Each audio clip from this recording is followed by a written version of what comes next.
नमस्कार। राष्ट्रीय घटना चक्र के इस अंक में आपका स्वागत है। मैं हूं रणवीर सिंह। इस अंक में सबसे पहले जानते हैं कि इस हफ्ते जो महत्वपूर्ण दिवस कौन कौन से रहे। तो 4 महत्वपूर्ण दिवस इस हफ्ते में रहे।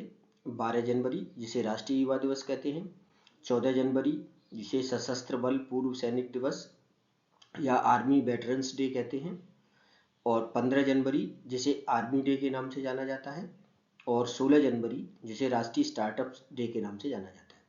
तो सबसे पहले 12 जनवरी राष्ट्रीय युवा दिवस, ये स्वामी विवेकानंद की जयंती के तौर पर मनाया जाता है। स्वामी विवेकानंद का जन्म 12 जनवरी 1863 को हुआ था, और स्वामी विवेकानंद उन भारतीय महान संतों में से एक हैं जिन्होंने पश्चिमी दुनिया को हिंदू धर्म के बारे में बताया। ये रामकृष्ण परमहंस के शिष्य थे और इन्होंने कॉलोनियल भारत में राष्ट्रीय एकता के लिए जोर दिया और उन्हें देश में हिंदू धर्म को फिर से जीवित करने का क्रेडिट दिया जाता है। इन्होंने 1893 में शिकागो के विश्व धर्म सम्मेलन में भाग लिया और वहाँ भारत के सनातन धर्म के बारे में भाषण दे करके विश्व को आश्चर्यचकित कर दिया। तब से स्वामी विवेकानंद ने विश्व में घूम घूम करके भारतीय धर्म, भारतीय सनातन धर्म की शिक्षाओं का प्रचार प्रसार किया। और इस वर्ष का जो थीम था वो था औपनिवेशिक भारत में राष्ट्रीय एकीकरण पर जोर। तो ये हुआ राष्ट्रीय युवा दिवस। दूसरा, 14 जनवरी को विश्व veterans day, army veterans day मनाया जाता है। और ये 1953 में हमारे जो पहले भारत के भारतीय कमांडर इन चीफ थे फील्ड मार्शल के.एम. करियप्पा, वो रिटायर हुए थे।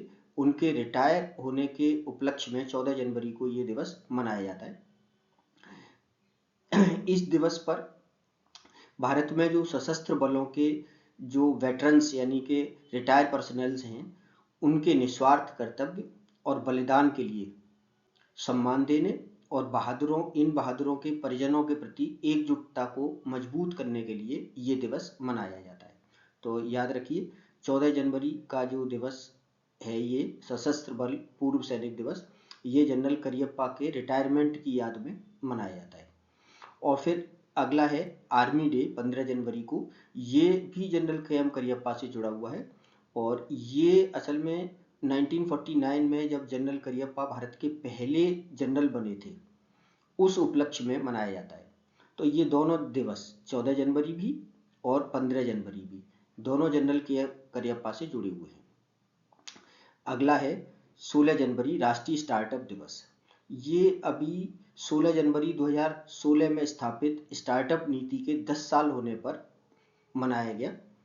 और स्टार्टअप इंडिया नाम का मिशन 16 जनवरी 2016 में भारत सरकार ने शुरू किया था, जिसका उद्देश्य था कि भारत में एंटरप्रेन्योरशिप की भावना को पहचान देना और मजबूत बनाना। उसको एंटरप्रेन्योरशिप यानी उद्यमशीलता की भावना को मजबूत करना और उसको पहचान दिलाना। इस जो स्टार्टअप इंडिया इनिशिएटिव था, इसके माध्यम से उद्यमियों को सपोर्ट करने, एक मजबूत स्टार्टअप इकोसिस्टम बनाने और भारत को जॉब सीकर्स के बजाय जॉब क्रिएटर्स का देश बनाने के लिए कई प्रोग्राम शुरू किए गए हैं। यानी कि युवा जो हैं नौकरी ढूंढने वाले की बजाय नौकरी पैदा करने वाले बने। और ये जो पहल है राष्ट्रीय स्टार्टअप इनिशिएटिव, इसको department of promotion of internal industries and trade यानी DPIIT के द्वारा सपोर्ट किया जाता है। तो इस तरीके से ये राष्ट्रीय स्टार्टअप दिवस के बारे में हुआ। और इसी में एड ऑन के तौर पर आप जान सकते हैं कि अभी गूगल ने भी Google market access program launch किया है, जो AI आर्टिफिशियल इंटेलिजेंस के क्षेत्र में जो स्टार्टअप्स हैं उनको वैश्विक मदद प्रदान करेगा, यानी उनको एक्सपोजर देगा गूगल जो है। तो ये भी एक अच्छी पहल है इसके साथ। अब अगली खबर के तौर पे आते हैं कि पूर्वोत्तर में यानी कि नॉर्थ ईस्ट में काजीरंगा जो नेशनल पार्क है आसाम में, वहाँ पर एक 34.5 किलोमीटर लंबा एलिवेटेड कॉरिडोर बनाया जा रहा है। क्योंकि इस नेशनल पार्क में जो जानवर रहते हैं वो इधर से उधर जाने में सुरक्षा महसूस कर सकें और बाढ़ के समय उन्हें सुरक्षित गलियारे के माध्यम से निकाला जा सके। तो ये रोड है जो पूरी एलिवेटेड होगी 34.5 किलोमीटर की, जो काजीरंगा नेशनल पार्क से गुजरती है। इससे इसमें जो संरक्षित किए जाने वाले जानवर हैं उनको काफ़ी मदद मिलेगी। ये गलियारा राष्ट्रीय उद्यान और पूर्वी असम को राज्य की राजधानी गुवाहाटी से जोड़ने वाले मौजूदा राजमार्ग 715 का हिस्सा है। जैसा मैंने बताया, इसका उद्देश्य जानवरों को पार करने के लिए सुरक्षित मार्ग प्रदान करना है। आपको जानकारी है कि काजीरंगा नेशनल पार्क दुनिया में एक सींग वाले गैंडों की सबसे बड़ी आबादी वाला पार्क है और यहाँ पर करीब 37 मैमल्स यानी स्तनधारियों की प्रजातियाँ और लगभग 500 पक्षियों की प्रजातियाँ संरक्षित रहती हैं। और ये सेंट्रल असम के यानी केंद्रीय असम के नौगाम और पूर्वी असम के गोलाघाट जिलों में ब्रह्मपुत्र के बाढ़ के मैदानों पर बना हुआ है काजीरंगा नेशनल पार्क। अगली खबर के तौर पर सेला झील है जो अरुणाचल प्रदेश में 13,000 फीट की ऊंचाई पर तवांग जिले में स्थित है और यहाँ ये सर्दियों के दिनों में जम जाती है, इसलिए पर्यटकों को आने जाने की यहाँ पर मनाही होती है। लेकिन दक्षिण भारत के अभी कुछ पर्यटक इस पर चले गए थे तो इस पर जो जमने वाली बर्फ पर वो घूमने लगे और बर्फ की चादर के टूटने से 2 पर्यटक उसमें समा गए, तो इससे उन पर्यटकों की दर्दनाक मृत्यु हो गई, इसलिए ये चर्चा का विषय बनी हुई है सेला झील। अगली खबर के तौर पर गृह मंत्रालय ने साइबर धोखाधड़ी को रोकने के लिए एक एसओपी जारी की है। साइबर धोखाधड़ी यानी कि बैंक खातों से नकली तरीके से जो पैसा होता है उसको निकाल लिया जाए या किसी भी तरह की इस तरह की धोखाधड़ी जिसमें आर्थिक नुकसान पहुंचाया जाए बैंक के माध्यम से, उनको साइबर धोखाधड़ी कहते हैं। और उसके लिए मिनिस्ट्री ऑफ होम अफेयर्स ने एक एसओपी यानी स्टैंडर्ड ऑपरेटिंग प्रोसीजर के इनसे कैसे सुरक्षा एजेंसियां, क्राइम एजेंसियां कैसे निपटेंगी, इसके लिए एसओपी जारी की है। तो इसमें एक national cyber crime reporting portal है, उस पोर्टल पर क्या प्रक्रिया अपनाई जाएगी और किस तरीके से जो साइबर क्राइम के द्वारा ठगी गई रकम है उसको कैसे वापस किया जाएगा, रिफंड कैसे किया जाएगा। तो इसमें बताया गया है कि छोटे फ्रॉड जो 50,000 रुपये से कम के हैं यानी किसी के खाते से 50,000 रुपये से कम की राशि गलत तरीके से निकाल ली गई है या धोखा दे करके निकाल ली गई है, तो उसे बिना कोर्ट की ऑर्डर की सहायता से वापस कर दिया जाएगा और बैंक 90 दिनों के भीतर इसका जो होल्ड है उसे हटाएंगी, यानी जो राशि होल्ड कर ली जाती है। तो इस तरह से कोर्ट के आदेश की जरूरत 50,000 से कम के फ्रॉड पर नहीं पड़ेगी। तो ये जो एसओपी है बैंकों और थर्ड पार्टी एग्रीगेटर्स, गैर बैंकिंग जो फाइनेंशियल कंपनियां हैं NBFC, e commerce platform, stock trading apps, mutual fund house और इसी तरह के जो दूसरे मीडिएटर्स हैं उन सब के लिए एक समान प्रक्रिया स्थापित करने का उद्देश्य है ये एसओपी जारी करने का। तो जब भी किसी संदिग्ध लेन देन के खिलाफ साइबर अपराध की शिकायत दर्ज की जाती है तो इस एसओपी के माध्यम से जो रकम है वो वापस कर दी जाएगी। अब अगली खबर के तौर पर जम्मा बाने भूमि प्रणाली, ये कर्नाटक में कोडगु जिले में, कोडगु या कुर्ग जिले में जो खानदानी भूमि प्रणाली एक चली आ रही थी 1600 से 1800 ईस्वी के बीच में, जो स्थानीय राजा थे वहाँ के कोडगु के और बाद में अंग्रेज आ गए थे, तो वो स्थानीय जातियों को, स्थानीय लोगों को सेना में भर्ती होने के नाम पर जमीन आवंटित किया करते थे। उसको खानदानी जमीन कहा जाता है, जम्मा का मतलब खानदानी जमीन, और उन पर उनका नाम दर्ज होता है। अब हुआ क्या है कि ये जमीन तब से उन्हीं खानदानी नामों के साथ चली आ रही है जिनको शुरू में अलॉट किया गया था और उनके जो वारिस हैं, उनके जो उत्तराधिकारी हैं, उनके नामों को इसमें दर्ज नहीं किया जाता था।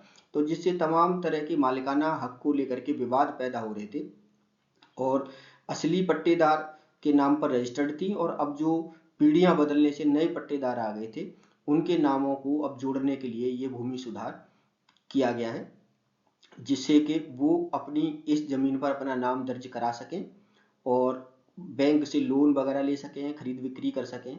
तो ये कानून में जो नया संशोधन असल में कोडगू तहसीलदारों के रेवेन्यू डिपार्टमेंट के असिस्टेंट कमिश्नर को जमीन के रिकॉर्ड में जरूरी सुधार करने का अधिकार देता है, जिससे कि उन्हें कर्नाटक लैंड रेवेन्यू एक्ट 1964 के हिसाब से बनाया जा सके। तो इस तरीके से ये जम्मा वाने भूमि प्रणाली में सुधार के लिए ये कानून बनाया गया है। अगली खबर के तौर पर, पर्यावरण और पारिस्थितिकी को ध्यान में रखते हुए दिल्ली सरकार ने नई ईवी नीति जारी की है, यानी इलेक्ट्रिक व्हीकल के लिए नई नीति जारी की है, जिसमें पुरानी पेट्रोल और डीजल कारों के रिट्रोफिटिंग और उन्हें इलेक्ट्रिक वाहनों में बदलने को प्रोत्साहित करने की योजना शामिल है। असल में रिट्रोफिटिंग का मतलब है कि मौजूदा पेट्रोल या डीजल गाड़ियों को इलेक्ट्रिक गाड़ियों में बदलना, और रिट्रोफिटिंग के दौरान fuel tank, engine, fuel pipe, exhaust system, engine की जो एक्सेसरीज हैं उनको बैटरी, कंट्रोलर और मोटर से बदल दिया जाता है। तो इस प्रकार पुरानी डीजल और पेट्रोल गाड़ियों को ईवी में बदला जा सकता है, इलेक्ट्रिक व्हीकल में बदला जा सकता है, और इसके लिए प्रोत्साहन राशि रखी गई है। पहले 1000 वाहनों के लिए 50,000 की सब्सिडी दिल्ली सरकार देगी। अगली खबर के तौर पर, जो इसरो का PSLV C62 मिशन था वो अपने अंतिम चरण में जाकर के विफल हो गया।